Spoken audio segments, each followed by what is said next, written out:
Hey everybody, how's it going? I'm doing my video a little early this week, not only because I'm going away on this weekend, but also because there's something on my mind, and instead of doing homework like I should, which actually I will do after I'm done taping this, I will write my paper. Let me just give you a brief explanation of what happened. Anyway, sleeping, and I'm waking up by my roommate by some Mexican opera, whatever he was watching. Anyway, it woke me up, so I was a little pissed about that. Little problem with internet connection down in our room as well, and that for some reason his is not working and mine is, so he's like plugged into mine. Regardless, anyway, so I get up, take a shower, and I go online, and I find a letter, not really a letter, a question posed to me by someone who has seen one of my videos.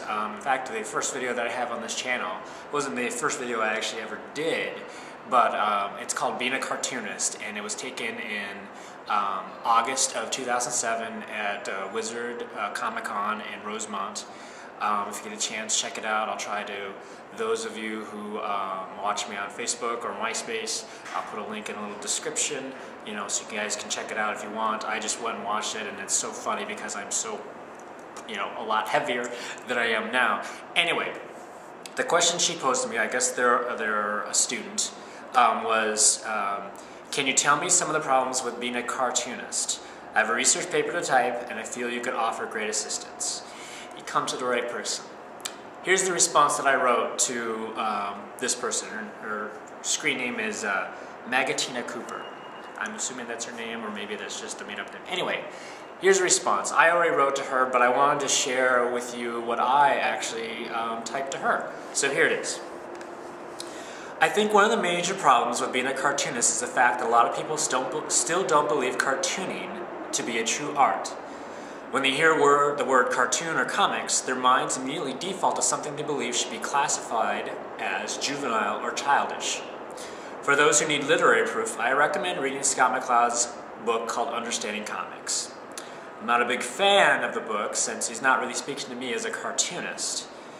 The book is written for those who cannot draw the parallels between what many consider fine art with comic book art.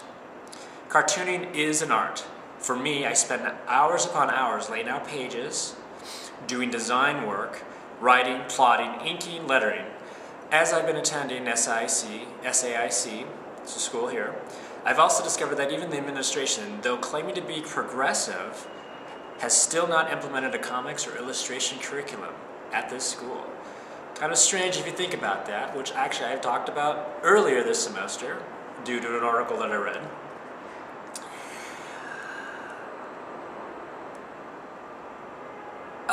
Cartooning branches into so many different fields. Graphic design, writing, storyboarding for layouts for films and television, animation, advertising, logo design, children's books illustrations are just a few to name that can branch out of cartooning.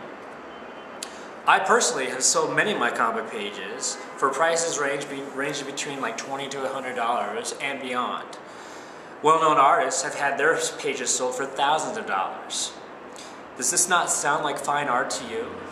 How can this kind of work not be recognized? Reason is, as an artist, once you commercialize your work, is it creative or are you selling out? In people's minds, art should be an extension of a creative outlet, but the point is that for some comic book artists, it is. People who make art to be appreciated. They want people to see their work, but they also want to be recognized for the time and effort that has been put into it as well. Cartoonists are looked down upon, and yet they're celebrated behind closed doors. We love the next Disney movie when it hits the big screen. We marvel at the latest blockbuster hit that allows us to escape our pathetic lives via the spectacular special effects. Yet many forget that someone had to come up with the story. Someone had to plot out each scene. Someone had to design the costumes, imagery, scenery, draw and plan out the movie, how it was going to be, how it was going to work before the craftsmen, sorry, I lost my train of thought. Before the craftsmen can make it come to life, they're the artists, we're the artists, and I guarantee you they're all influenced by comic book art in some manner, if not illustrations. It is the reason why they're in the craft. It is the reason why they're entertainers. They're the reason why comic book art is popular. Yes, being a cartoonist has its problems. But for one thing is for certain, my work may not be recognized now, but it would always be on someone's shelf in a book form, hanging on someone's wall, in someone's mind, inspiring generations to come.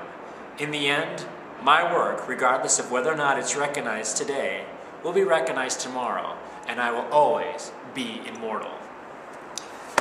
I wanted to share that with you guys. That's how I feel. Yes, there are problems with being a cartoonist, but in the end, if it's something you enjoy, if making art is something you enjoy, whether it's writing, whether you like to act, whether you like to draw, whether you like to paint, whether you like to sculpt, whether you like to take a bunch of junk and make it into art, who knows what you are totally interested in? Whether you just like to doodle, who knows? Whether you like to design, whether you're an architect, whether you like to design clothes, who cares? Doesn't matter. There are always going to be problems. You know, the idiom, the cliche is the starving artist. Yeah, right now I am a starving artist. I've always been a starving artist.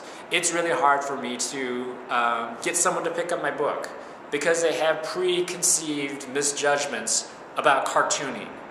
But honestly, in the back of their minds, I know they love it. And I know that it's cool that they have a chance to meet a cartoonist and get their signature. Every time I've gone to a book signing, it's always a pleasure to see somebody beam at just being able to talk geek, basically. I, again, referenced a video that I have on my channel, my first video, being a cartoonist. There's proof right there, a fan who's come back, who's read some of our work that is produced by my family and I, wanting more. There are people who like your stuff. People in my cartooning class, oh my gosh, these guys, these people, these students, they're just starting. There's one guy who's graduating this year. He's a wonderful illustrator. He's just starting out. You know, I asked him yesterday whether, you know, what he was planning on doing. He's like, well, I'm going to take some time, but I want to get like a shitty job, you know, that just pays the bills so I can work on my cartooning because I want to develop it more. That's awesome. Andy Rutan, who does Owly, got a chance to talk to him a number of years ago. When he started, he actually graduated from college with a graphic design degree. He hated it. He chucked it all, moved back in with his mom, and went into cartooning. He is now one of the most well-known cartoonists in the last 2 or 3 years. He's gotten several awards. He's got an Eisner for like one of the newcomers. He took a chance. He's making it. But he's also working his ass off too. It's not an easy industry to get into. And once you start doing it, you have to keep up with it. You can't just stop. You know, you can take a breath of fresh air and say, okay, yes, I got this book done, it's well received, but you have to keep on going. You know, you've got your 15 minutes, but in order to keep yourself on that high, you have to keep producing work. Yes, problems being a cartoonist, but you may have your ups and downs, but in the long run, being a cartoonist is really a lot of fun. It's neat to meet other cartoonists. It's neat to see their work. It's neat to talk about it. It's a part of American culture. It's a part of the world. It's actually also a part of art history as well. Study it. It's there. Regardless whether or not you believe it, it is there. Trust me. You are surrounded by it daily. Anyway, there we go. A rant. A real vlog for once. But it is something that I wanted to share, and I wanted you guys to also, hear what I actually told this person. So if anyone has any comments, thoughts, opinions about this, please feel free to contact me. You can make me a video, you can just write me something, it doesn't matter. I'm curious to know what you guys think. You guys know what I think, obviously. And I want you all to have a great week, and also have a happy Easter as well. I'm going home for Easter, that's why I'm making this video early. And because I want to have chocolate, and I want to have eggs, and I want to eat a real meal. Not that I can't hear, but it's nice to spend time with family. Other thing, spend time with your family. There's your guilt trip for the week. Anyway, or if you can't spend time with your family, if you're a student, you can't go home, spend time with friends, go. It's supposed to be nice this weekend. Get some food together, get a blanket, go on a picnic. What the hell? Anyway, have a great week, and everyone take care.